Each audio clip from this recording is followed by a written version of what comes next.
Hi hello வணக்கம் N2K collection. இன்றைக்கி நம்ம என்ன பண்ண போகிறோம், பாய்ஸோட ட்ரெஸ் தான் பார்க்க போகிறோம். இது டாப், இது வந்து கோட் ஷூட் மாடல். இது டாப் வரும், அதோட ட்ரௌசர் இது, இதோட செட்டு டாப்பு, இது ட்ரௌசர். இதோட ப்ரைஸ் வந்து 720 வரும். 720 இதோட ப்ரைஸு.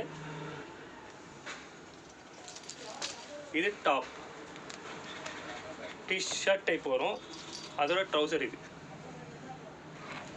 ஜீன்ஸில் வரும் ட்ரௌசர். இதோட ப்ரைஸ் வந்து உங்களுக்கு 595 வரும். இதுவும் கோட் ஷூட் மாடல் தான். இது டாப்பு கோட் மாடல், இது வரும் கோட் செட். இது அதோட ட்ரௌசர். இதோட ப்ரைஸ் வந்து உங்களுக்கு 850 வரும். பிடிச்சிருக்கவங்க கீழே இருக்க நம்பருக்கு கால் பண்ணுங்கள். உங்களுக்கு கொரியர்ஸில் சென்ட் பண்ணுவோம். கீழே இருக்க நம்பருக்கு கால் பண்ணுங்கள், ஆர்டர் கொடுங்க. நிறைய ஆர்டர்ஸ் வருது, உங்களுக்கும் நான் சென்ட் பண்ணுவோம். Okay, thank you.